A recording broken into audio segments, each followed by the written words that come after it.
da da do. Ba da da da da.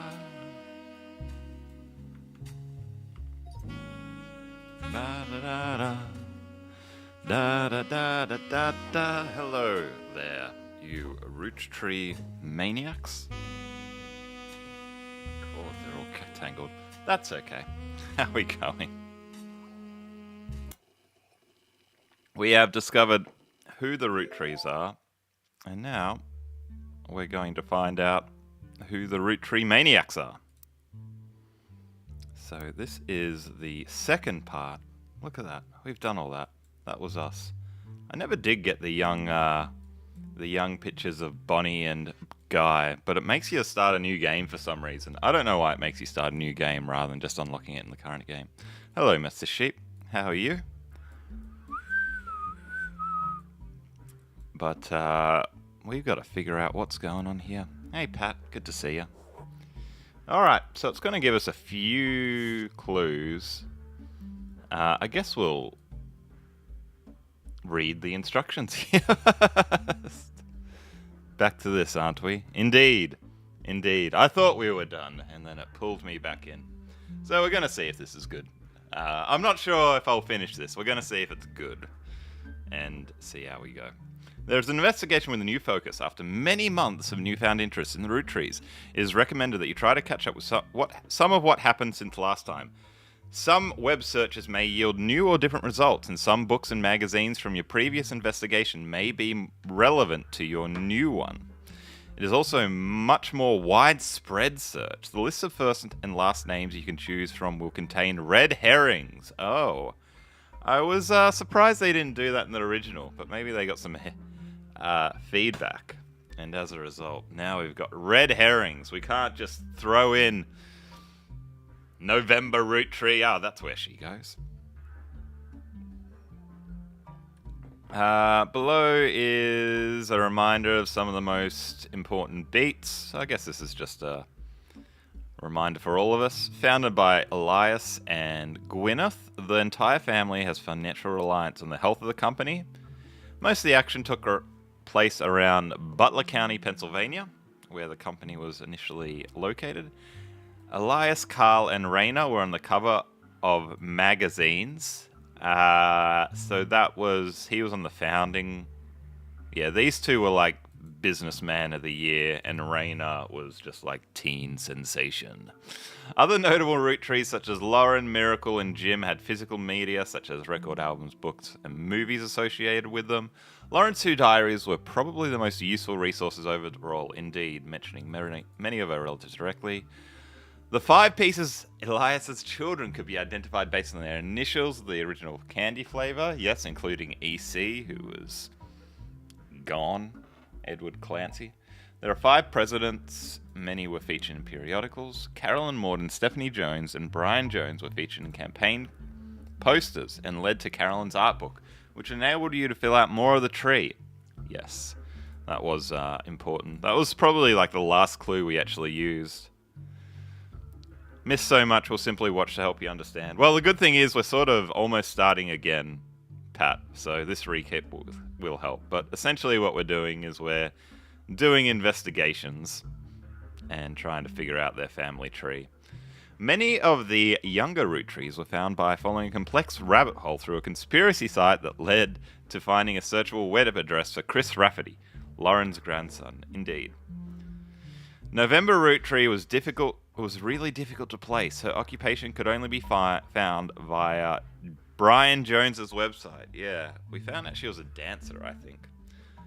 I'm not sure like why this makes the list of like recap. It's giving us a lot of information. Ronald and his brother Robert go by Ron and Robbie. They both worked on a TV show called Brother Trouble until Robbie embezzled money and fled to Paris. Ron unsuccessfully tried to have Robbie removed from the Clancy Trust. Yeah, there was a big lawsuit there. Sam and her father were cryptically mentioned in a book about historical letters. There are also a few dead ends and red herrings. Aleosius read Herring Roottree, who claimed he was a Roottree but wasn't. Family Man, a book about Elias Roottree, turned out to be propaganda and not useful. Yeah, I remember both of those. Lauren's other books, historical romances, were not very useful on their own, though they could lead to other information. Carolyn Morden's sculptures were not useful. Well, thanks for telling me what's not useful. Alright. This is the notable events. So this is probably going to be where we start. Yeah, start here. That's a good hint. And then this is just at the end of the last stream. This is just giving us the start, saying that old mate over here, Clark Rafferty, turned up saying, hey, there's more root trees. You won't believe it. Today is August 3rd, 1999. It's been 8 months since you helped Sam Madsen with the research necessary for her book. Sam was true to her word and paid you an incredibly large sum of money. She never mentioned you by name, however, so you've managed to keep a low profile. I wonder if we find out who we are. Are we a root tree? The root trees, on the other hand, have not. Below is a summary of notable events since the book's release, though you can refresh your memory in full detail by searching online. 6 pieces. Sam Madsen's book about Elias Roottree was released in February. It was a bestseller for a few months. At the time, Carl had not yet been replaced. So Sam's the one that sort of made our investigation. And I guess she called her book 6 pieces. So let's start investigating here rather than looking into all of these, because these are all going to be different sort of strands that we need to look up.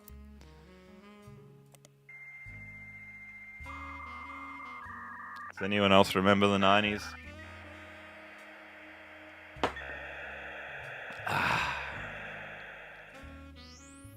Alright. So we can probably find her book in the public library. That is so nostalgic. Hey Ambrose, how's it going? I thought you were playing drums or something tonight. Good to have you here though. What do you mean 6 pieces? It's literally the first clue. Is that Sam released her book? Oh, Sam Madsen. Right, she doesn't go by Roottree. There we go. Printing. Open mic starts in an hour. Right. Well, good luck with that, matey. What did you say you're doing again? Singing? You're a singer? Playing the triangle? Sam Madsen's book was released earlier this year and details the truth about Elias Roottree, as well as Sam's fathers, Edward Clancy Roottree and John Miller. You helped verify her story, so much of the book's core contents is familiar to you. That said, Sam had some sections on other family secrets and rumors. Much of it didn't matter to the primary purpose of the book, and some of it is new to you and may be important to your new search. These sections have been added to your notes. Cool. Let's, before we get off this, we will search the spider. Oh, that's right, you're a banjo player. Dueling banjos, mate. Oh, this features new. There's an older version of this page in the Time Travel Archive. Alright, we'll read this one and then we'll check the Time Travel Archive. Book was released in early 1999 and shot to the top of the charts, probably because of the plane crash. Reviews were mixed, and at its time on the bestsellers list was limited to only 2 months. Most of the reviewers agreed that the core of the book, about Samantha's fathers and struggles they faced, was compelling, and that the takedown of the hypocrisy of Elias Roottree was deserved. However, many took umbrage with the timing of the release and the tone of the book, which seemed vindictive. The fallout from the book led to the Roottree company scrambling to release a statement, and due to a conflict of leadership, famously released multiple conflicting official statements over the 3 days. This confusing move was referenced in popular culture due to a late-night sketch about indecisionitis. Highlight. But more traditional analysts have been calling it the Roottree Rift. Indecisionitis explained for kids. A few months later, due to Roottreemania... Oh, I guess we should search Roottreemania as well. The book re-entered the charts and sold even better than the first time. Yeah, that's interesting. The older version. According to a publisher's website, Six Pieces is an upcoming book by Sam Madsen. Great, thank you. Thank you. That's useful. Oh, maybe the time travel archive is like what we would read about it if we played the original game before we played the updated game. So maybe it still just gives us updates to the original page. I think that's what this is about, I think. Okay, let's search these three things. Indecisionitis. Once you highlight it, you can't like just click it and search it. That is a silly design decision. Indecisionitis was a disease coined by a popular sketch show, part of a fake pharmaceutical advertisement for Jit Together. I guess we'll search that as well. While the segment isn't fully about the Roottree Candy Company, it was released in the weeks after their bizarre response to the release of Six Pieces by Sam Madsen, and references in recent news. In the sketch, a woman ordered a number 5 at the drive-thru speaker, but after pulling forward, she changed her mind at the window, asking to switch to a number 3. This caused a lengthy backup and annoyance amongst the restaurant's employees and other patrons. How uninteresting. After she pulled away as the employee began helping out the customers, the woman then barged into the restaurant and passed the current line, loudly complaining that she didn't receive her number 5.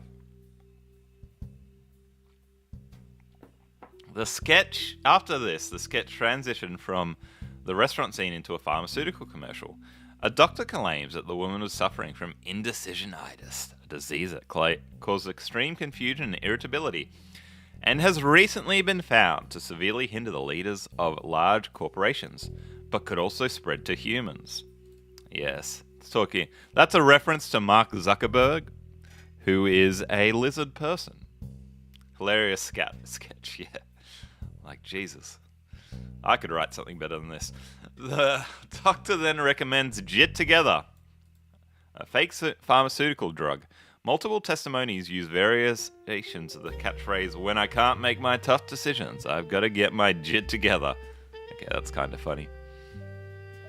That is kind of funny. The final testimony included a bold man in a silhouette voice changer saying, "I'm not comfortable sharing who I am, but I am comfortable with saying, but before I took over my family's candy company, I really should have gotten my Jit together." Alright, we need to figure out who this guy is that needs to get his Jit together.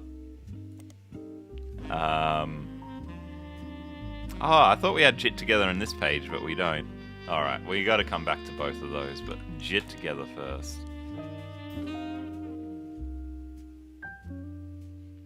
No, that's the same article. There's gotta be some sort of strand that leads us to this man who... It says that before I took over my family's candy company. So I assume that now that Carl's dead, it said that when the book came out, no one had taken over president, but I'm guessing this is the new president, because the first 5 presidents all died, I think, due to various circumstances. I don't know what to search for that, though. So I guess we'll look up the Roottree Rift. The 3 press releases from the Roottree Candy Company after the release of Six Pieces were referred to as the Roottree Rift due to the clear conflicts between them. The first was fairly standard. It stated there was no president of the Roottree Company, but the entire family is made aware of the release of the book and that they would be meeting as soon as possible. I bet we can get a photo.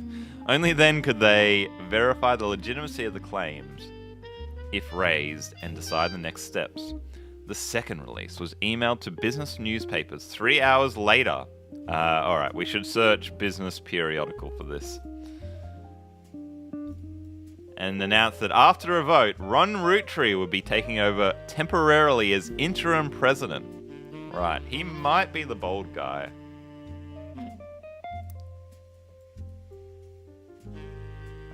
We don't know if he goes bold. He's quite young there, isn't he?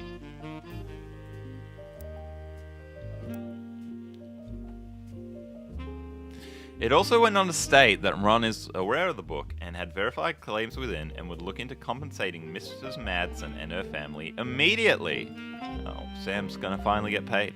It also stated that the company lawyers would be taking immediate steps with the family to revisit the Clancid Trust terms to make sure nothing like that could happen again. So to remind ourselves, the Clancid Trust is the legal document that says all the money earned by the Roottree Candy Company goes to the biological relatives, who Sam was, but she was sort of a bit of a black sheep because her dad, Edward Clancy, was a homosexual, and that wasn't a good thing back then. It was quickly clear to business reporters and an analyst at the time that between the two press releases would not have been logistically sufficient to gather a majority of the family, even using conference calls. This was reported on many news channels, and a third, much shorter press release that came the next day. It claimed that a draft of the announcement was made prematurely and that Clark, Rafferty, LaRue, and Ron Roottree would be taking over as the company's first joint presidents. So the bold guy mentioned in that commercial was probably Clark, because we do know that Clark is very bald. Could be Ron, though. Maybe Ron's lost his hair. It also stated that any compensation plan would be based on a stringent verification process. What does that mean? What is it talking about when it's talking about compensation plan here? Is that with Sam? Sam's pay, yeah. I guess we're not going to find anything about stringent verification. So this was mentioning that they had 3 releases and it was emailed to business newspapers, so we should have a periodical. Yeah, we did find all the periodicals last time because they're all here. Business Watch ran an article about 2 months after the Roottree rift about what really happened to the Roottrees. The article mentioned that nobody from Roottree that they reached out to was willing to go on record. Instead, the timeline of events has been constructed from public record, accidental leaks, and a source on the inside. The only parts that are new to you are also the most vague parts, the ones supposedly confirmed by their anonymous source. The timeline says that the family actually held a preliminary vote after Carl Roottree died, but before the release of 6 pieces, and decided they wanted Ron Roottree to take over because of experience running RR Productions, and because he was well known and well respected Roottree. But Ron seemed way too eager and personally motivated. They were worried he would gut the Clancid Trust to remove Robbie Roottree, right?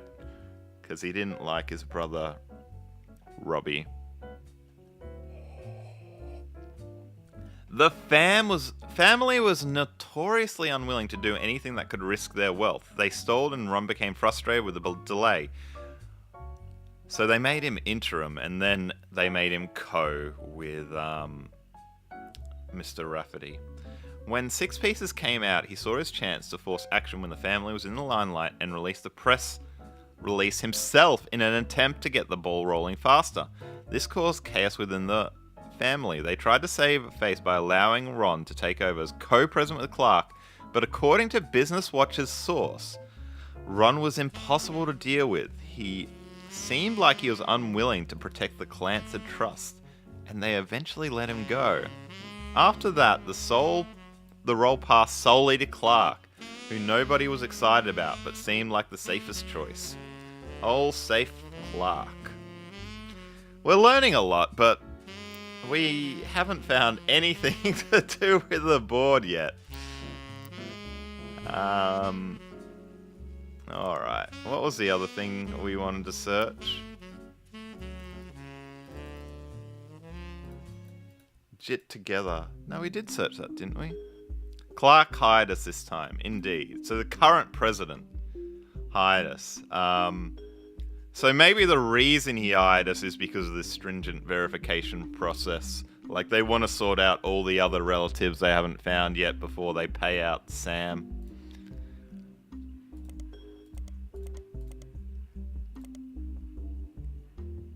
That's right, we're going to look up Roottreemania to see if we could find anything on that. Roottreemania immediately followed the announcement of that a rapper going by 5Ps was actually a Roottree. Oh, 5Ps. That's, I mean, his name is 5Ps? Like 5 piece? And he was keeping it secret that he was a Roottree? That's weird. Collectively, popular culture seemed to focus on the Roottree family and 5Ps for a few weeks before everything felt oversaturated and society moved on. Because of the 5Ps saga, an underlying through line to how pop culture treated Roottreemania was an excuse for everyday people to also claim they were Roottrees. Daytime talk shows had I'm a Secret Roottree episodes. Late night hosts and guests made jokes about other lost members of the Roottrees family.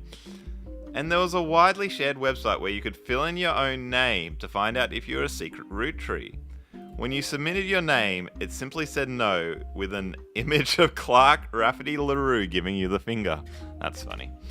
Roottreemania only lasted a few weeks, just long enough for 6 pieces to re-enter the charts and to trigger new printings of other Roottree-related media.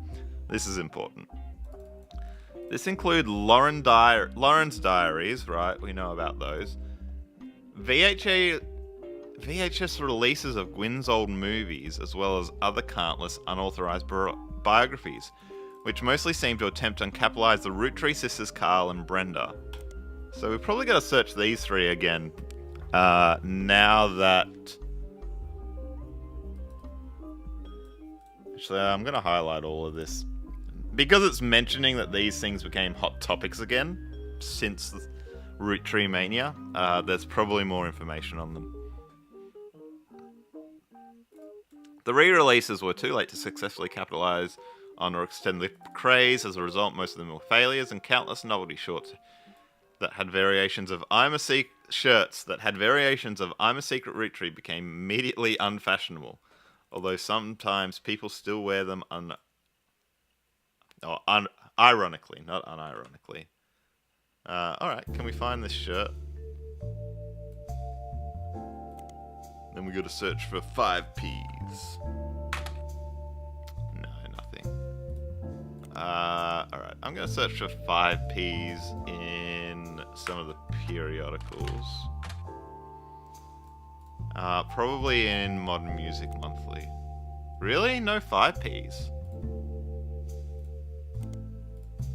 Huh. Have I got his name right? That's surprising.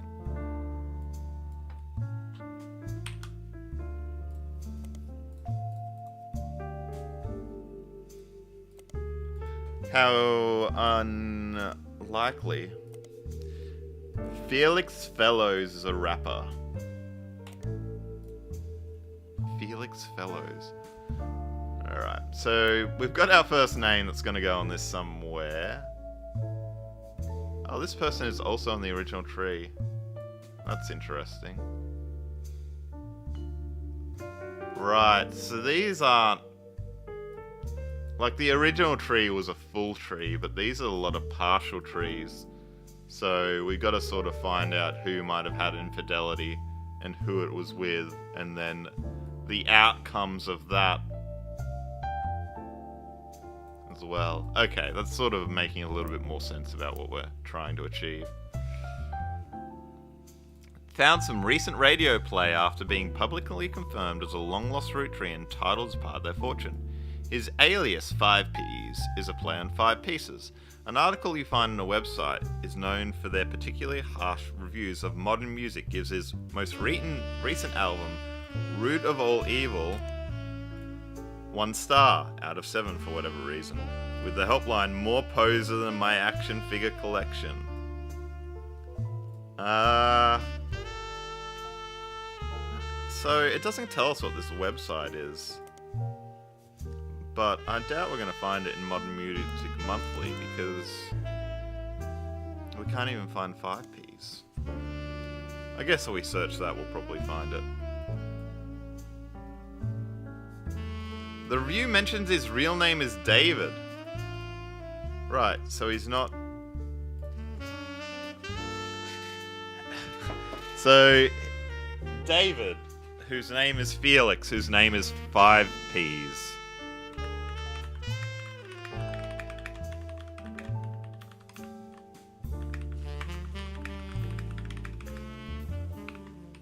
I'm gonna note that down. How bizarre. And he used to go by Dirty Davey. Alright, we'll add that as well.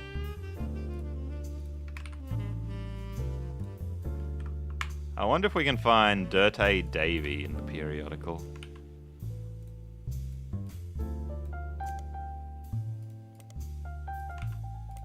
No. Guy just can't get himself into the magazine. And the author rues the fact that his rebranding was a blatant marketing stunt at the expense of his mother's tragic past. She overdosed when she was 16. I don't remember anyone overdosing in the original Roottree, so I was thinking, is that going to be a hint for us to figure out who the original Roottree mother was? But I don't think it does. Apparently only one of the songs on the album is new, and the others were simply rewritten to turn blatant references to sex, drugs, and violence into clumsy euphemisms. His rise to prominence was kickstarted when he appeared a few months ago on the cover of News Time, holding a photo of his mother with Guy Hudson. At first, the Roottree company denied it vehemently. Miracle Roottree even appeared on the same magazine a week later, but since then they backtracked and publicly welcomed to the family. Their press release at the time stated that they had new evidence that confirmed his story. Okay, we finally got something. Although I don't know where to put him. So, Guy Hudson. Where was Guy Hudson? Where are you, Guy?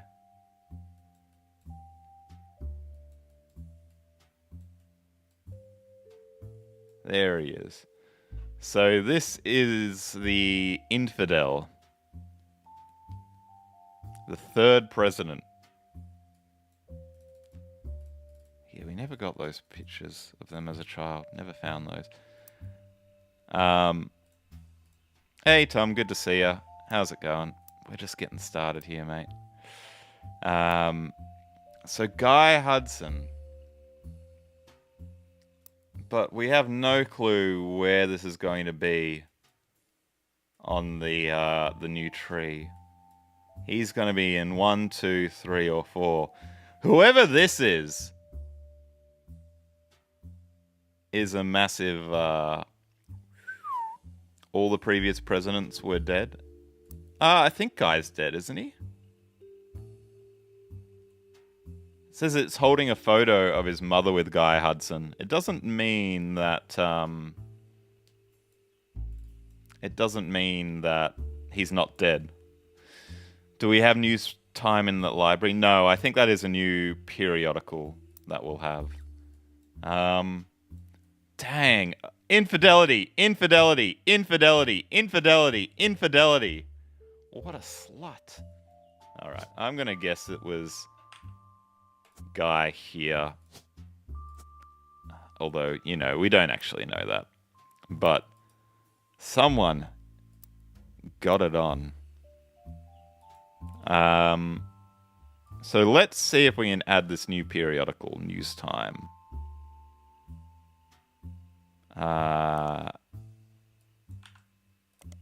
Dirty Davey. 5Ps. Nice. Okay, we got a new periodical. So anytime that someone's in the media, we can now search this periodical. Felix Fellowes, aka 5Ps, appeared on the cover of Newstime, kicking off Roottreemania. Then a week later, Miracle Roottree appeared on the cover of the magazine in an article that heavily focused on 5Ps as well. A summary of both articles, as well as a close-up of photo of 5Ps holding the cover of this issue, has been added to your evidence. Cool. I'll just search Miracle Roottree in this one as well, but it probably will just pick up the same thing. Oh, Miracle actually denied that Felix was a Roottree in that article. But we already have the article in our evidence. It didn't actually make us search that.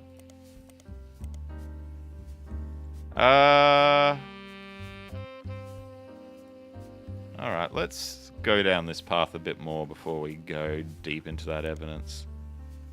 According to fan sites, Felix Fellowes is not 5P's actual name. His birth name was David Fellowes. Right. That's useful. No notes. Real name David Fellowes. Or we'll call it birth name. So when we put in our names, it's always got to be their birth name. He used to sell records and perform live shows in Portland under the name. There are some people selling his old mixtapes on auction sites. One is apparently called Dirt A Devil and another Dirt Poor. First mixtape released as Dirty Davy from the early 90s. There's discrepancies and debates about what year exactly it was released based on some of the pop culture references, with the range thought to be somewhere between 92 and 94. One of the songs, Yes I Can Jump, seems to be the center of the confusion. Some fan sites claim that there was multiple versions with different track lists and song lengths on them. Though because there is very little evidence of the mixtape online as it is, it's harder to verify that information. Oh, there's so many. It just keeps going. There's a song, blah blah blah. It didn't make it onto his first studio album, He references a popular movie from 1992, White Man Can't Jump. I think that was starring, that's a real movie. It was starring, that white man, you know, the one that can't jump. This reference has caused some confusion among the fan base because of it. It is agreed upon that the mixtape had come out in 1992 at the earliest, but others point out that Fellowes references seeing the movie on his 17th birthday. This would have been 1994. Some take this to mean that the album had to have been released in 1994 at the earliest. Others claim that he was likely trying to make himself sound older since in response to some of the more questionable lyrics, he stated multiple times that he was just a dumb kid when it released. Right, okay. I don't know if and how we can use that. I guess we'll look up Dirt Poor. Dirt Poor was a mixtape by Dirty Davy released in 1996. It had a lot of online discourse from people who like to point out that it was one of his songs. In one of his songs, Felix Fellowes includes someone that would be revealed to be his own distant cousin, Raina, in a list of attractive women. Gross. The lyrics to one of the songs, Heat, mentions a few different prominent female actresses, models, and musicians from the 90s, and provides a crude pun or line about what Fellowes felt about them. When re-released in 1999, much of the rhetoric was toned down to be less overly profane, and the line referencing Raina was clumsily replaced with Dana, a reference to a character from the X-Files. Wesley Snipes and Woody Harrison, that's the one. That's the one. Imagining Googling Dirt Poor and just finding a mixtape. Yeah. I don't think we're going to find anything with Heat, are we?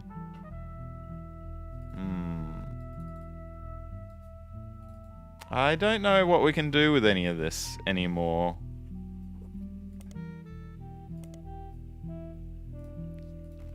Like, I doubt any of this is going to be in Modern Music Monthly because we can't even find the gosh darn artists.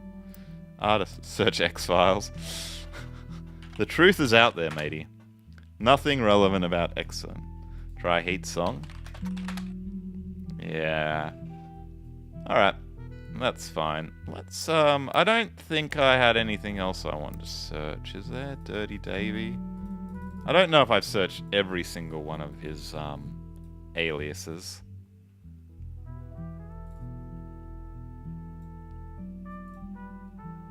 Dirty Devil, and yeah, I think we've probably...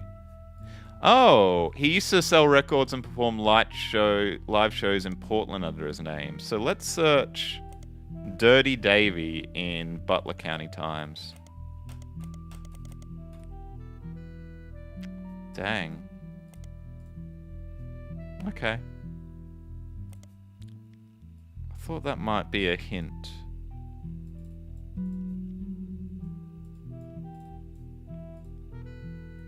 No, I don't know what else to search. Alright, let's have a look at some of the things. Butler County's not near Portland. Oh, right. Okay. Maybe we need a Portland periodical then. 5Ps. Yo, 5Ps. Oh, it's not letting me. I thought maybe we could click on the faces and get those. But that's meant to be Guy Hudson, isn't it? 5Ps, aka Felix Fellowes, appeared on the cover of News Times holding a photo of his mother and Guy Hudson. So if we could find out who his mother was, that would be very helpful. The story was dramatic and sensational and initially dismissed as fake until a DNA test that he was revealed that he was related to Guy Hudson. So I think that Guy Hudson is a slut. We have to figure out who the slut is. And we've got a little bit of infidelity there. But we got 5 pieces of infidelity here. 1, 2, 3, 4, 5.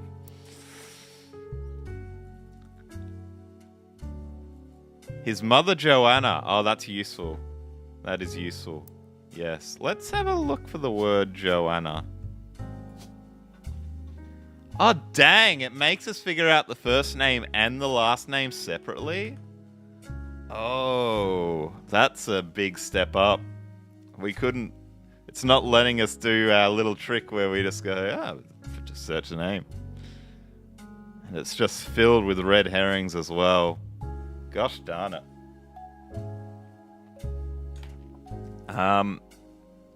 Well, we do know what her... She's probably going to be, she might be Joanna Fellowes. Because his original birth name was David Fellowes, and Daddy probably wasn't in the life. Yeah, Tom's got it.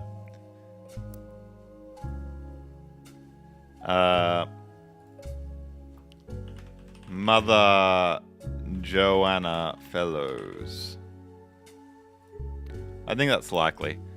But unfortunately we have no clue where on the list this is going to be. Dang, you have so many of these like affairs look so similar to each other. Like in terms of like 2 kids, 1 kid, 2 kids, split up. It's going to be really hard to figure out which goes where. Unless she is also married. Yeah, not guaranteed, but I think likely. Fellows with an E. Alrighty. Zach Morden's secretary when he retired. I don't suppose we have a secretary link on the tree. Secretary? Oh, a notable Roottree. That's interesting. We have one notable Roottree, but it doesn't say they're on the original Roottree. Maybe, I wonder if 5P seems to have a lot going on. First affair. So I'm going to have a guess that this is 5Ps. Because it says he's notable. And this guy's a rapper. Secretary equals affair? Andrew, that is a good thought. So I'm going to put in old Dirty Davy, David Fellowes, into here for now. And then that means that this would be Joe Fellowes. Yeah, we don't have like men and women anymore. It was split that as well. I think in terms of mechanics, I like this a lot more. Like, you can't just... What we were doing in the first game is like just using the fact that, oh, these are the names left, these are the pictures left, therefore this has to go there. She was married, keep reading. Yes. Zach Morden's secretary. Sorry, we will keep reading. But was Zach Morden in this list, or is he in the new one? Where were the Mordens? They were here. We have Zach Wilson.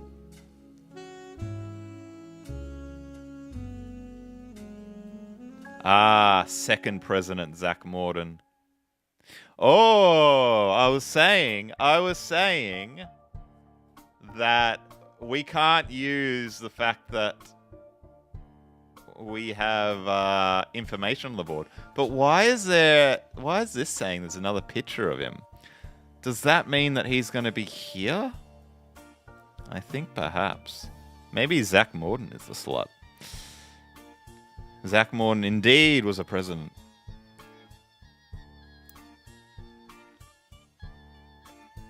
You told me this was wrong? Or... Guy Hudson's secretary for only 1 or 2 weeks before she quit. Right. So she was Zach's secretary.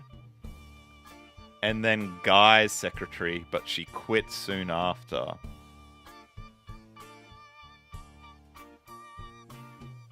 But she...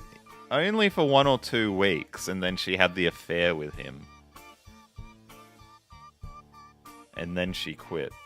His parents divorced when he was 4 after his father learned of the affair.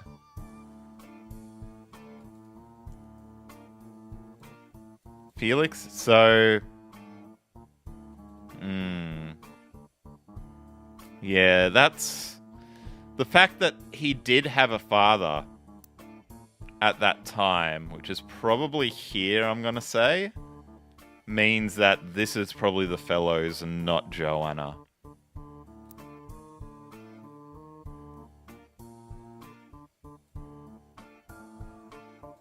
Yes, she is not Joanna Fellowes. Felix and his mother then moved to Portland because she was afraid of her and her son's life. DNA showed David relied to Guy, not necessarily father. That is a good point. Because with everything we've read so far, I don't think we've seen anything that said Guy's the father. But we have had that he was related to Guy Hudson. So he insisted that his father was Guy Hudson. But perhaps his father was actually Zach Morden. Because maybe Zach got with Joanna as well. And then the reason... I reckon that's...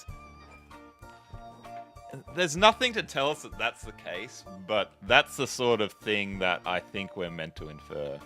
So that's a really good call, Tom.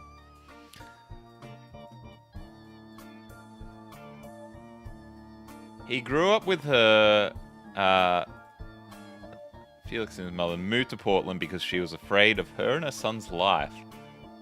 That's interesting. Why was she afraid of her and her son's life? Like, who's threatening them? He grew up with her until he was 16, but one day his mother never came home from the movie rental store when she worked at the register. The next morning, they found her dead from an overdose in a car. She had stolen all the cash from the drawer and spent it on heroin. Ooh. That sounds very murdery, doesn't it? Like, we've got his mother, who's afraid of her life, and just happens to overdose in the car, stole the money. I don't believe it. In the first game, we had very, very little I don't think we had a single sort of murder mystery to solve in the first game. It was all pretty above board, really.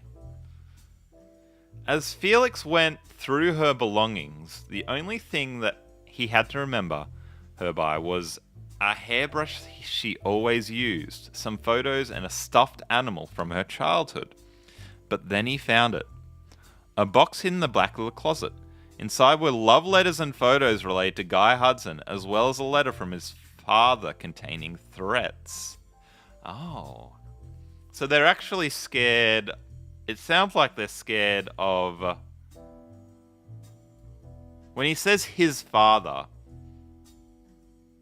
I don't think it's his actual blood father. I think it's the husband, right?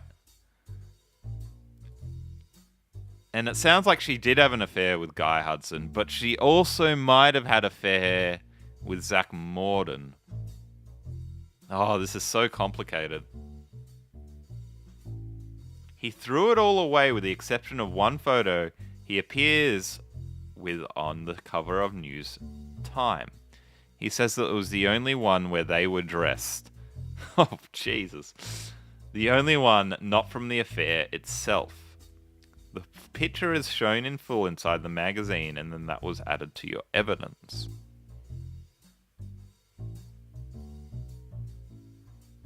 I mean, is he a trustworthy narrator here? Like, do we know for sure that these photos are real? Because why would he only keep the one where they're dressed, where there's no evidence in it? I don't know.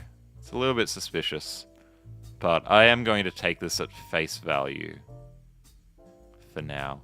The magazine also includes some additional history about 5P's career. He was born Felix Fellowes to Riley and Joanna Fellowes. Riley Fellowes.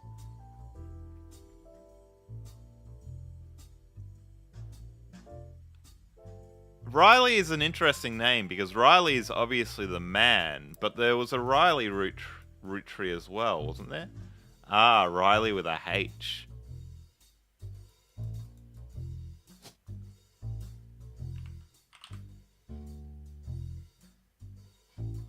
Oh, whoops, wrong Riley.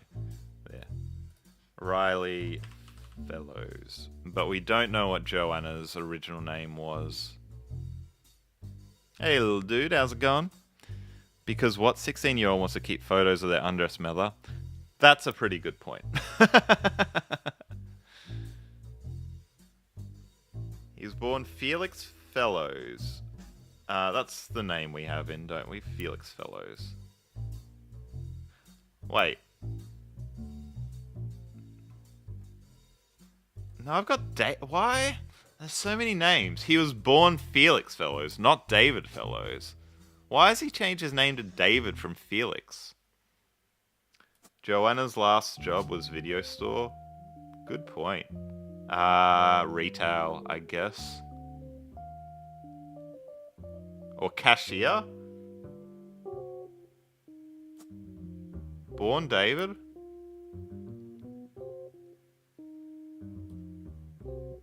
It says it was born to Felix. Wait. But it says he was born Felix Fellowes here. So was he born David or Felix?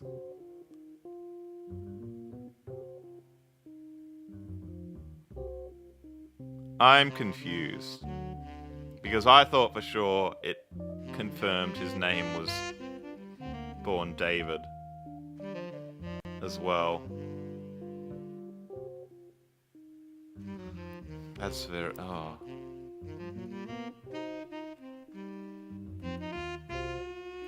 According to fan sites, Felix Fellowes' birth name was David Fellowes.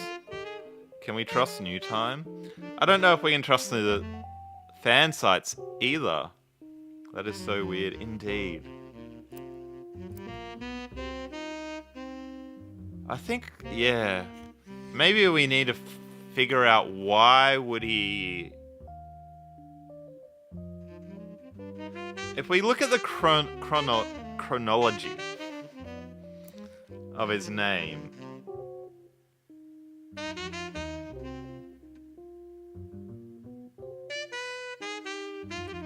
Felix David Fellowes? Could be. Like, I think whatever his most recent name is probably...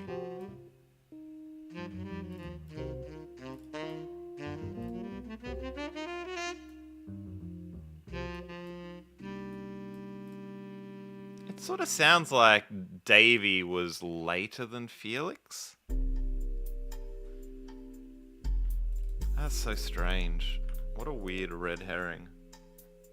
Yeah, like they call his current name, he currently goes by Felix Fellowes. So he was probably originally David, wasn't he?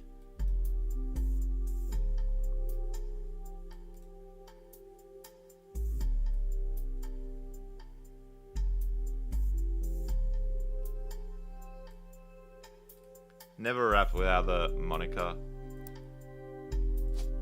Yeah, I think David.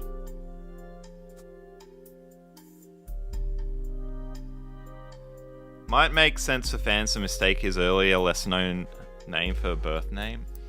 Yeah, I mean, it could be wrong in the periodical as well, though. He tried to find success by opening for other artists and even selling CDs on street corners in Portland. He has only recently started going by 5Ps to harness the power of his lineage. Occupation, rapper. Yes. I think musician.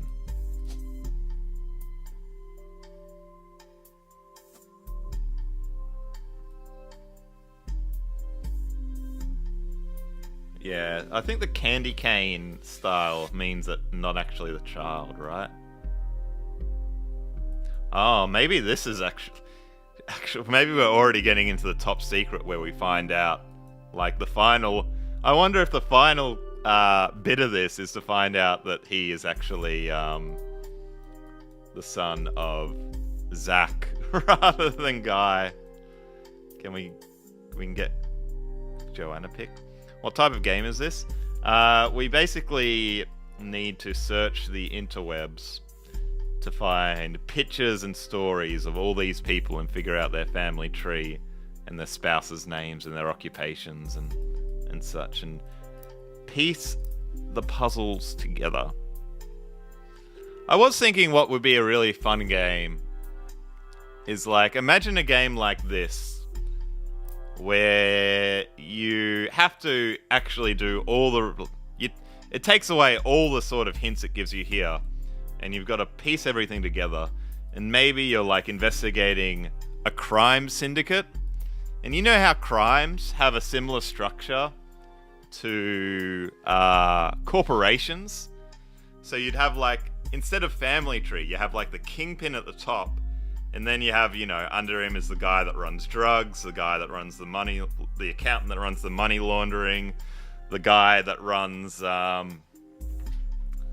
you know, the various crime, the human trafficking, and you've got to sort of work your way down of, like, who reports to him. Maybe you find out, like, their email addresses, and you got to, like, figure out their passwords, and you go into their emails, and you find more information that way as a detective. I think that'd be a fun game. Anyway.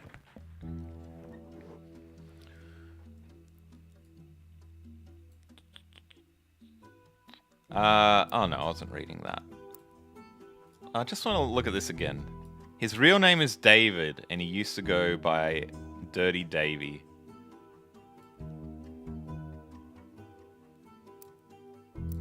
Yeah, I think his original name was David. That's what I'm going to say. I think this thing about him being Felix is nonsense.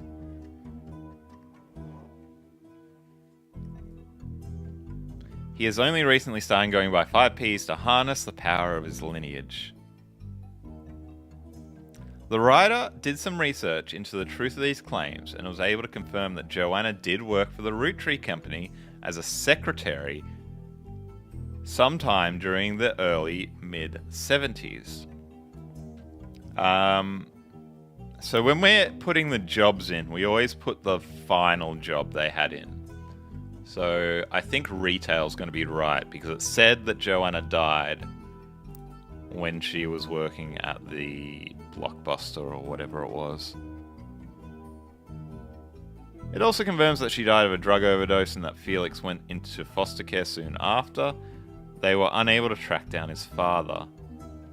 They also reached out to the Roottree company, but at the moment the company's blanket statement was, since the release of the book, Roottree has seen an overwhelming number of false ancestral claims. None have been factual and nearly all have been knowingly dishonest.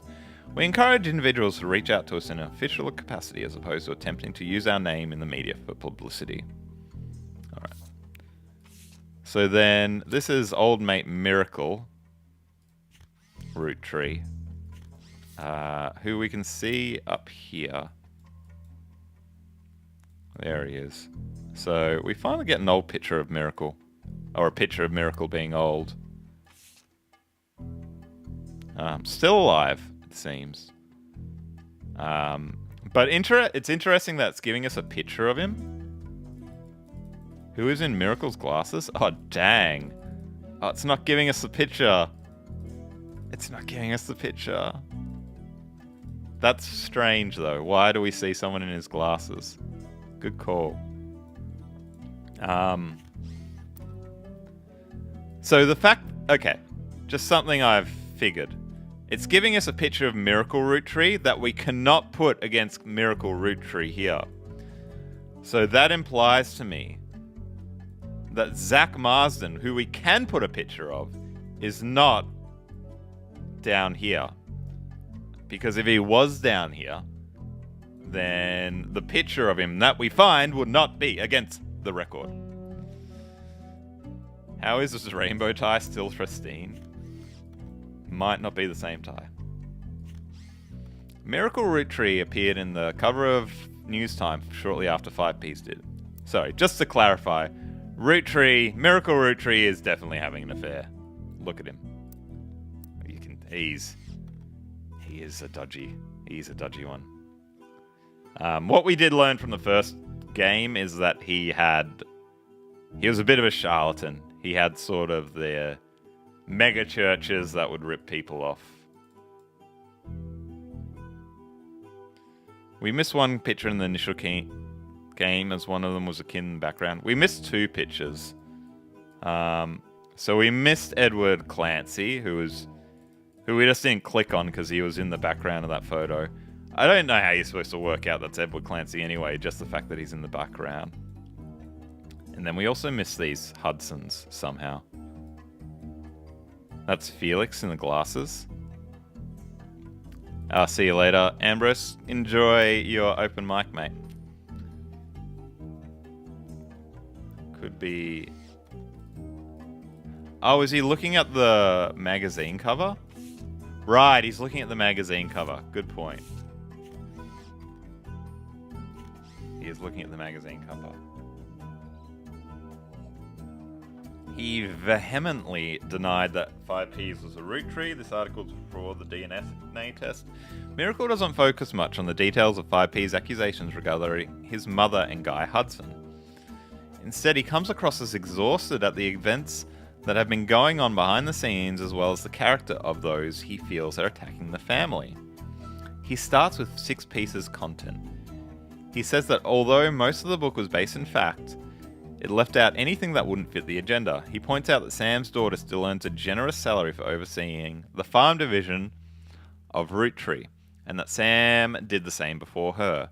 That Sam's family is not destitute, and that really it was only her son who chose to take on a job with no salary. Right. The son... Ernest, who somehow became president even though he was part of the black sheep lineage, because the presidents earn basically nothing. He claims that though they didn't have to, the family helped pay her son's medical bills after voting that it was the right thing to do. Miracle also said that the story about his father, Elias, that's the original Roottree, shunning EC was one-sided, leaving out that Edward Clancy's blame in the whole thing. Elias gave him a simple ultimatum: stop singing or be disowned. Stop sinning or be disowned. Miracle says that it was EC's own choice, sinning being having a partner of the same gender, and that Elias allowing him to earn food and shelter on the company's dime was a kindness, especially considering that he and John continue to live together. Roomies, eh? Roomies. Indeed, Rat thinks. Miracle then pivots to the fallout from the Six Pieces. He recounts a deluge of claims of the Clancy Trust that the family have been subjected to. He doesn't cite any specifics, but he says that every time someone comes forward, the family dissolves into arguments. They've had to hire outside legal team to help, but so far every case has been demonstratably, laughably false. And all they do is tarnish his family's reputation. He focuses on 5Ps. G'day, Worm. Despicable indeed. Who appeared on news times before him. Alright, we've already looked at that. He calls him a grifter and a delinquent and says he is using their name and product to sell filth to the masses. Of all the accusation, he says this is the most dangerous because it exposes the world to hatred. He cites 5P's lyrics as violent, sexist, and ungodly, and prays that the boy will repent, retract his lies, and find religion. Lastly, he turns to the future. Miracle states that those who wish to hear the true story can join him on his farewell tour this upcoming fall. The Miracles Roottree are planning a tour in the country's churches one last time, and now at the age of 71, Miracle's the oldest living Roottree. That's interesting, he's the oldest. I know he came 14 years after Margalite, hence his name Miracle. But no one else has made it to 71, considering there's such a large... none of these here made a 71. Not even Sam? Sam's not 71? He's certainly the oldest in terms of generationally. But, strange. 71, it's not exactly like... super old age. While he plans to continue preaching in his own church in Butler County after this tour, this is your last chance to hear the truth from the man with the most complete recollection of one of America's most notable families in your hometown. Let's quickly search Miracle in Butler County. Although I'm sure we did this last time.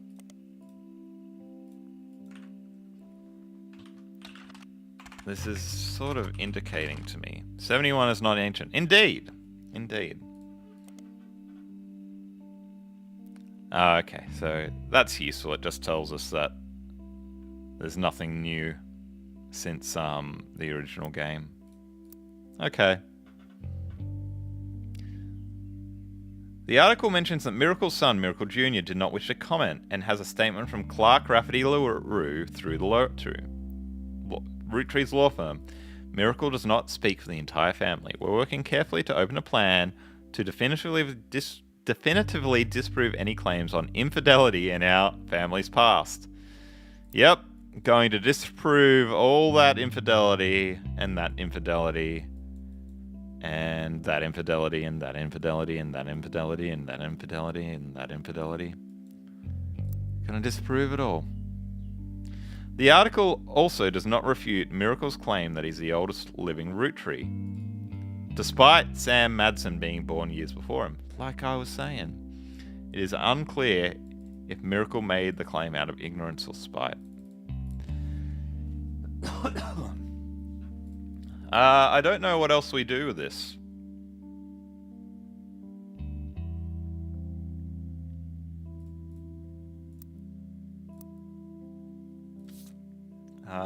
I don't know if we've got any other threads to go down from these. This one says it's got 2 clues that we haven't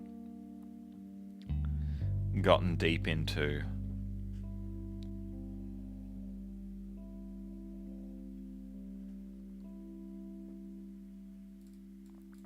If we had a Portland periodical, we could probably figure out some more things.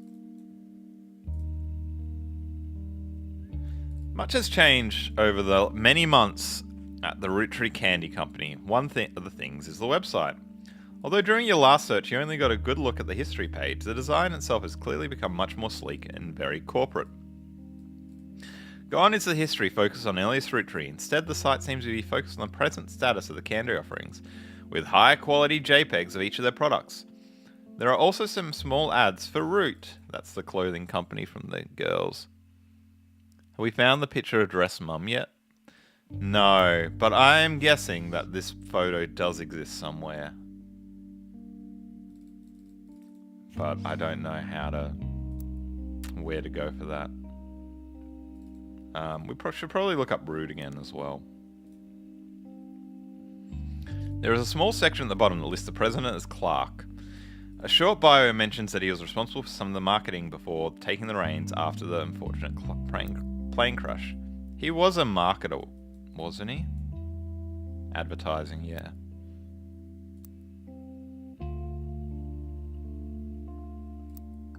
I thought they said it's in our evidence. Oh, we do have the picture. Well done, Ratfinks. Okay. Let's put these... let me finish reading this first. There's a small section that has blah, blah, blah. There's also a small memorial section for those that perished in the plane crash, including the Roottree sisters, Carl Brenda, Kurt Johnson, Mark Sanchez, Trish King, Eliza Nicholson. Oh, these are all new names. Alright, we'll get back to those and we will put these pictures in. Oh, that's weird that it lets us put a picture of Clark in there. Oh no, that's Guy. Sorry, that's Guy, isn't it? Not Clark.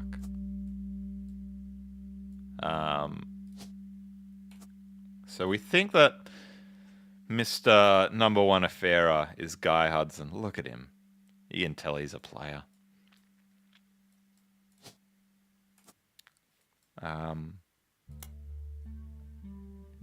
So do we have to get 4 right before it locks in? Is that what it's telling us? Or is it just 4 right before it brings back the person? Because in the original we had to get 3 right, and then towards the end we had to get 4 right. Not sure. I don't think there's much we can get from here. What does that say? Roottree's family picnic. They made shirts for the family picnic? How strange.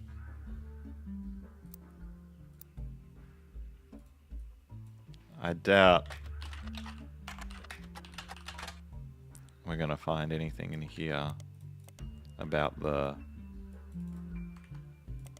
picnic, no.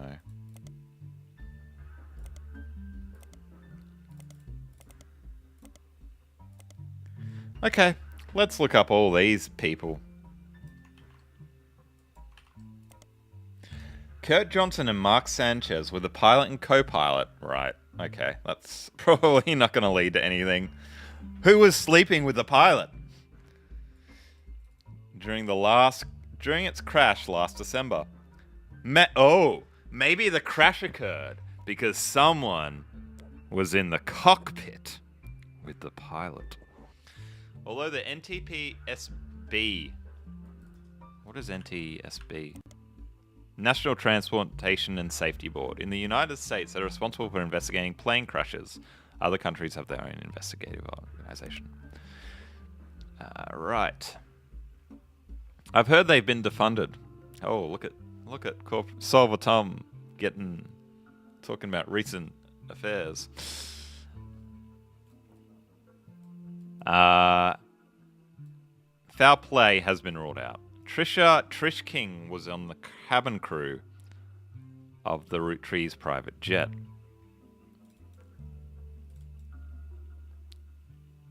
Was her name in the last article? Right, Trish is in there as well. It doesn't... When you go back, it doesn't always take you to what you're trying to get to.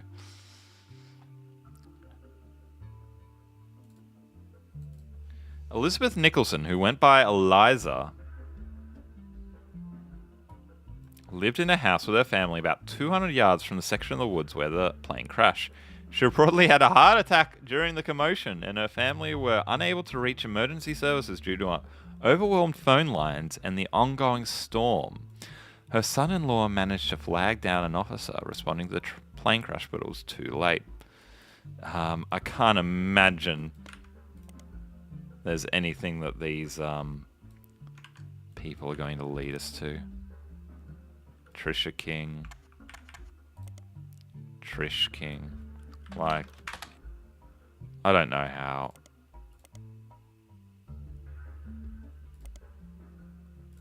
The crew are going to do anything for us. Although I wonder if we do need to figure out exactly why the plane crashed. Because the investigation hasn't been released yet. But they just said that there's no foul play.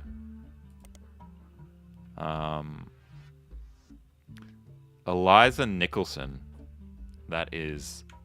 She is not in the crew. So she is going to be important, isn't she? Oh no. Right, she's just in the article because she had a heart attack.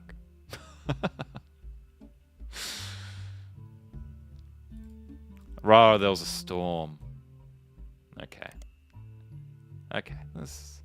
So I don't see how any of that is useful in the slightest then. But I guess we'll just have a quick read about the Roottree sisters and Root again. The website that we initially used is still up, but instead of the cheery pink background with purple text, there's more traditional text on white background. The young webmaster has turned the site into a memorial for the sisters and the father. It seems like she did end up getting her ears pierced like Rose after all. Regardless, there's no relevant information, just a picture of the girls with sand, MIDI, piano music in the background. From the other high-profile sites, you find that a charity is set up in the girls' name, the Roottree Sisters Fashion Scholarship. I wonder if that's in the periodical as well. Nothing. Okay.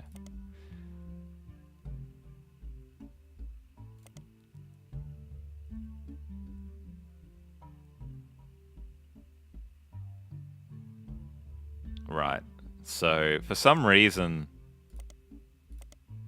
there's an older if we search up the Fashion Scholarship, that gives us the older version as well. Maybe it just takes like the first few words and it says that's good enough. The Root website has a small memorial section to the deceased members of the family, but it contains no new information. The most recent catalogue had an entirely back cover with no text on it. On the leadership page, you learn that Root is currently managed by a designer who is apparently Brenda White's second in command. I don't think we've seen the name Brenda White before. You don't recognize her name, she seems unrelated. There's also a scholarship page. You find about the Sisters Fashion Scholarship. It is awarded to 300 privileged high school girls each year who wish to pursue a career in fashion. Apparently it also gives them an opportunity to show off their designs on professional models on the runway. According to the site, the fund was created directly from shares that it would have contributed to the inheritance of the Roottree sisters if they were still alive. Like other aspects of the Clancy Trust, it's managed by Ruby Legal Enterprises. Alright, let's search you up first, Brenda.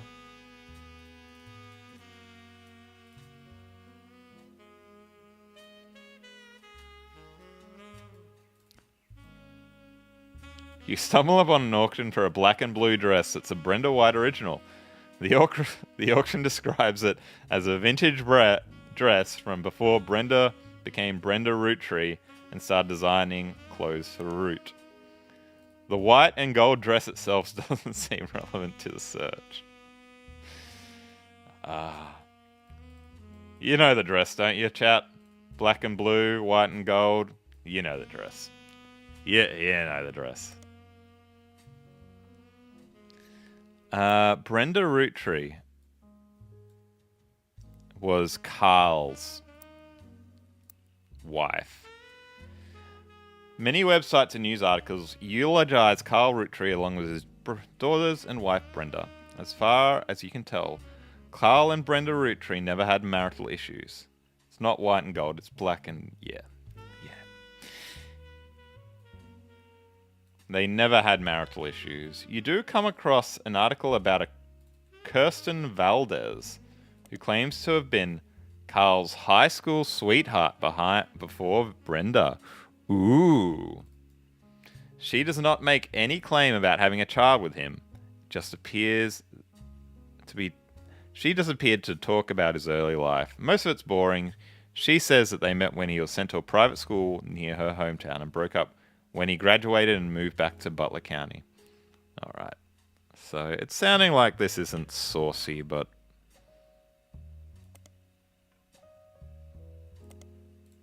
Let's have a quick look in Butler Times for Kirsten. Nothing. Well, why mention her?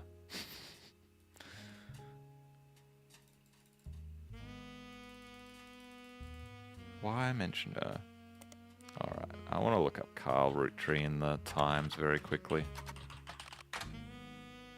Carl Roottree died in a plane crash near the end of last year, along with his daughters, the Roottree sister and wife Brenda. You're pretty familiar with that moment in history by now. While the Butler County Times did a story about the plane crash, and it is in the archives, there's nothing interesting. If you'd like to read old articles, including the previous mention that mentioned early junior, feel free to use the time travel interface. You saw it as both? I saw it as white. I think it was actually black, though, wasn't it? It turned out.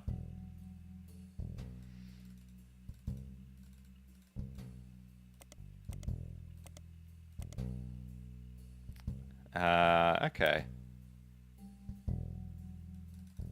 So we want to look up this one.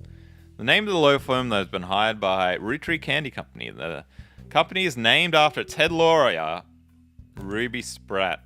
Who's Ruby Spratt getting with, chap? You can't find much about the company from before this year, although all the articles tell the same tale. After the fiasco of Six Pieces and the revelation that the Rootree's internal law group was complicit in such a cover-up, they hired outside counsel. The Ruby Legal Enterprise Group now seems to have ties to multiple aspects of the Roottree Corporation, including the candy company and Root. They were recently in the news due to a high-profile lawsuit they raised against this Cicely Sanchez. Right.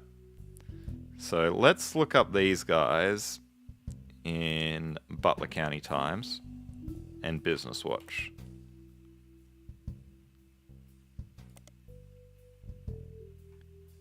The old version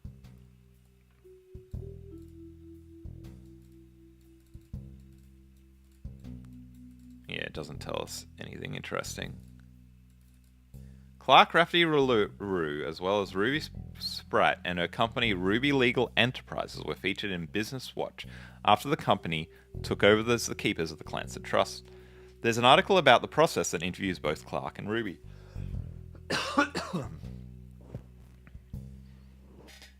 You saw it as one in the morning and the other away later that day. Oh, you're talking about the dress still. That's funny that you saw it twice and you saw it differently. Yeah, I hope you're having a good week as well. A better week.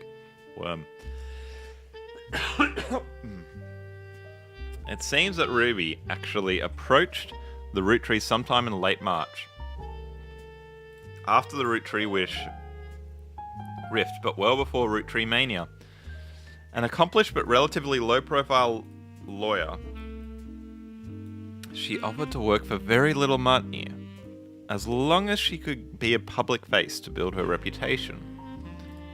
The family quickly jumped on this chance, as many family members often attempt to spend as little as possible to keep their shares of the Clancy Trust as high as possible.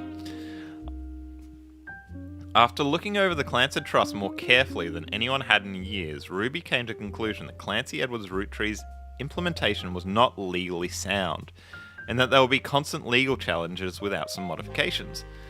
The family decided to put her in charge of the trust both legally and as a public face to prevent further issues. Ruby Legal Enterprises, yeah, that's what we're looking up, has been described as a mix of a law firm and a PR firm. Her first move as sort of a trial run, before she was even hired permanently, was to help them draft a public statement accepting Sam into the family and declaring they begin to address the Clancy Trust. This went quite well and they officially hired her in April. Ruby Legal is now in charge of many financial aspects of the company, including verifying any claim to the trust and organizing various charitable causes such as scholarships that have been set up in the name of the deceased. So she's a fixer. Indeed. Indeed. I think we need to read more about Ruby herself. I doubt Ruby's got her own. Yeah, that's just taking us there. Let's check out Butler County Times and News Time as well. Oh, we do have something in News Times. G'day, Amir. How's it going? Briefly covered the lawsuit between Ruby and Piketty magazine surrounding Cicely Sanchez. Yeah, we already had Cicely. Oh, that's nice. I didn't realize this. I never realized this, but when you do the highlighting, it gives you a link to the article it came in. You deliver my food? Thank you, Amir. I'm hungry. I should use that more. They say that Cicely didn't have the right to distribute the photos in the magazine of Guy Hudson. Piketty apparently announced that they would be pulling their issue the following day, the moment that Ruby Legal Enterprises threatened them. So I wonder if Piketty magazine's probably a periodical as well. So we're going to search them next. We also still need to search Ruby in Butler.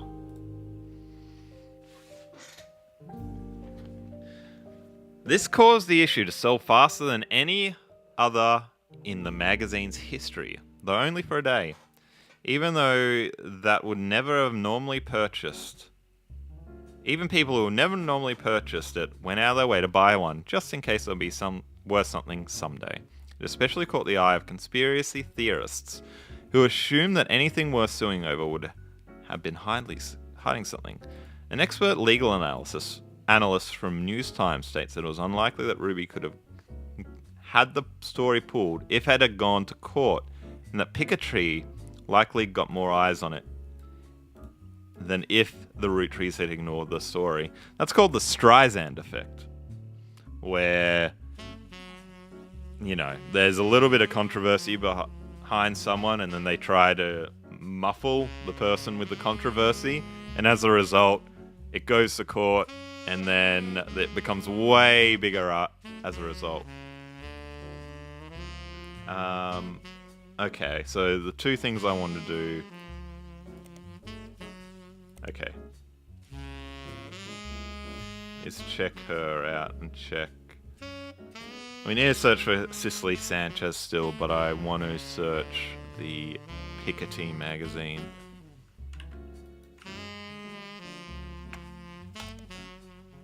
What do you mean there's nothing?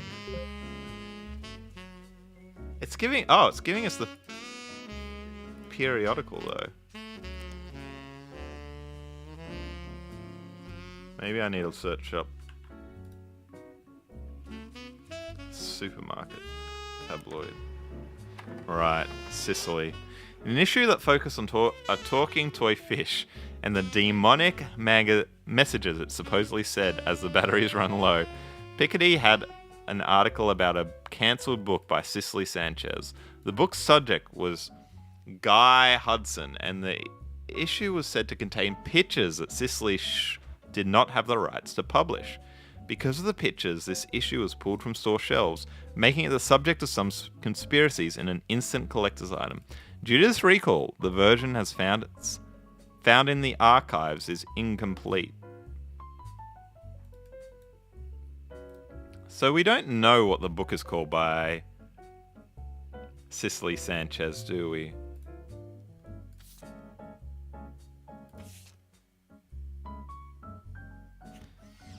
Base Elbub. Could this popular gift be filling homes with satanic messages? In library. Yeah, I do want to search in the library, but we need to find out the name of the book. 8. Okay, there's a lot going on here. This was the issue of Piketty magazine that contained an article about Cicely Sanchez. The story concerned an unreleased book that she had wrote about Guy Hudson. It seems that the photo of Guy that Cicely did not own the rights to publish. Cease and desist from the lawyers. The magazine was pulled from shelves, and the version you found in your periodical search had the relevant pages removed, rendering this magazine useless unless you want to read about a potentially demonic fish toy. So how do we find the missing pages of Piketty magazine? An instant collector's item.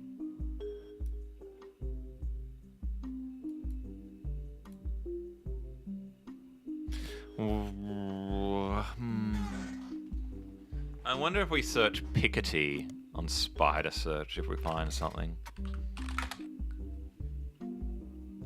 A category of flower with an outline around the edges of the petals. Awesome. Very helpful.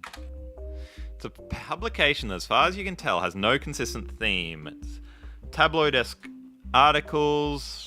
It's in grocery stores. Doesn't typically feature celebrities on the cover. It just latches on to whatever, like demonic fish. The recent years, including an article about Beanie Babies, Magic Eyes, and even Red Bull, it has often come under fire for printing fiction along with facts. They say it's all hearsay and that's fit to print. At one point, they ran an article about Cicely Sanchez, an author. She claims to have written an unread book about Guy Hudson. The article was not even the main focus of the issue, yet the magazine was threatened legally by Roottree Corporation. Big Bass Sea Bass issue was pulled from shelves. Is now a collector's item, especially among conspiracy theorists attempting to figure out what the Roottree company was hiding. You find a recently finished online auction that has listed a copy at over $1,000, although no one has bid. It's not getting us there. How do we get a copy of this gosh darn article? It seems so important.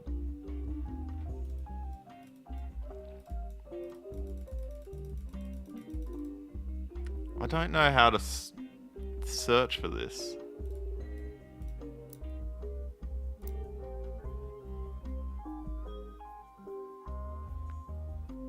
It's funny that,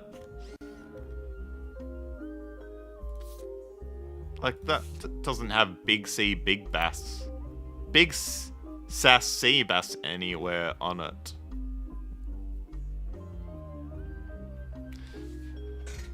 Guy Hudson biography by Cicely. Yeah.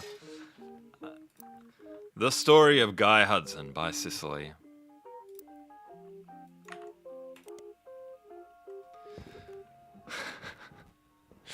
Big Sass Sea Bass is a talking fish that sits on a fake mount on your wall. Oh, I'm just gonna be very quick to eyeball this because it's not worth reading, I think.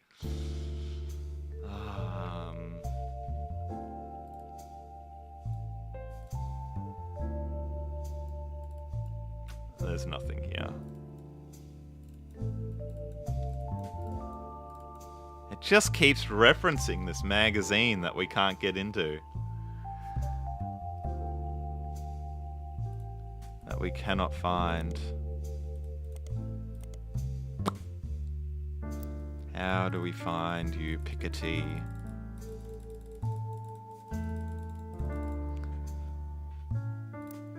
Do we need to search more for Cicely Sanchez?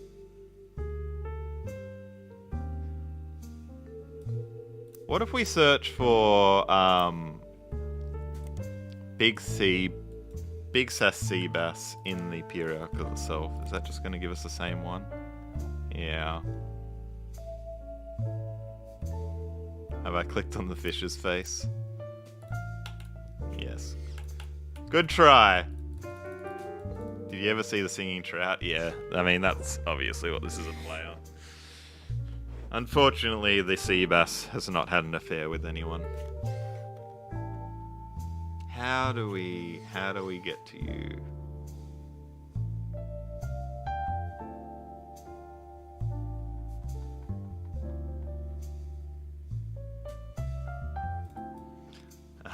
I mean, I don't think this is going to work, but let's search for a book for book titled Guy Hudson by Cicely Sanchez. No. Oh, we haven't actually Googled Cicely yet. Portrait of a Changed Man, released in 1979. And a follow-up, Foreign Gospel, 1984.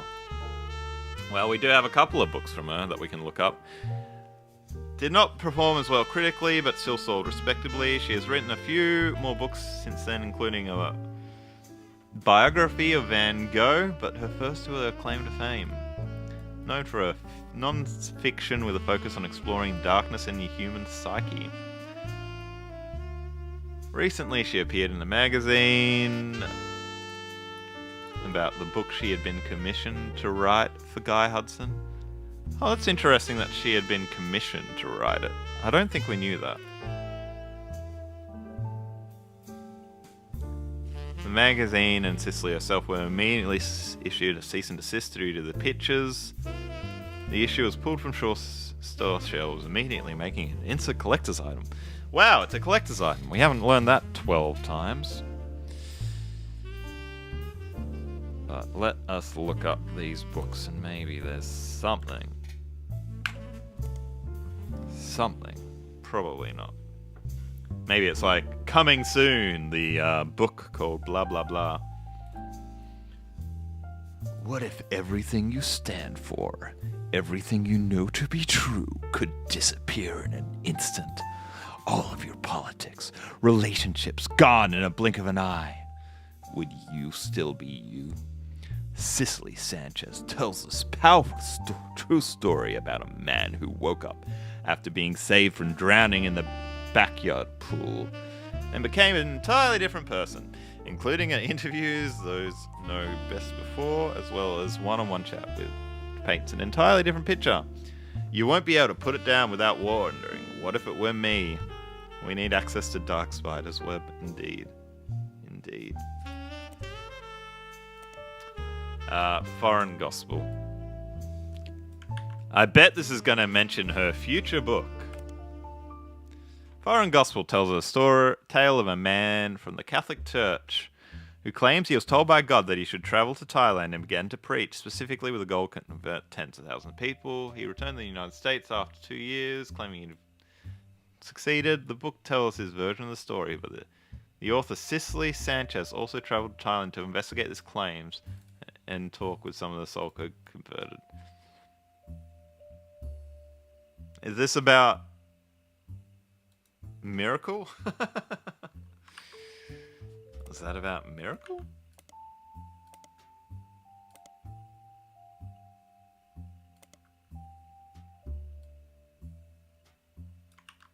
I don't know what we do with that.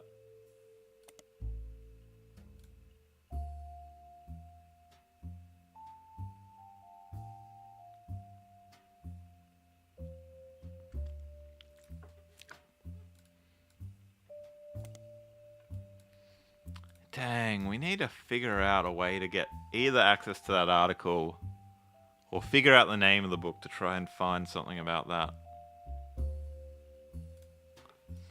But I don't think we're going to find anything about Sicily in anywhere. Can we search eBay? Indeed. Indeed.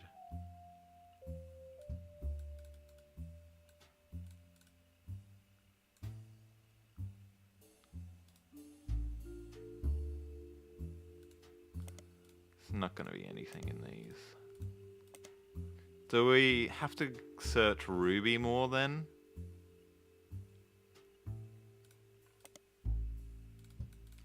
Ruby Sprat. Find out more about the lawsuit itself.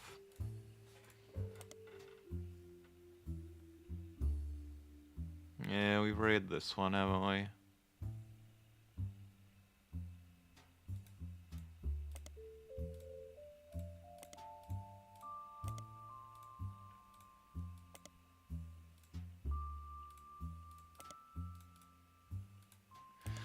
I don't know. I can't figure out a way to get more information about that.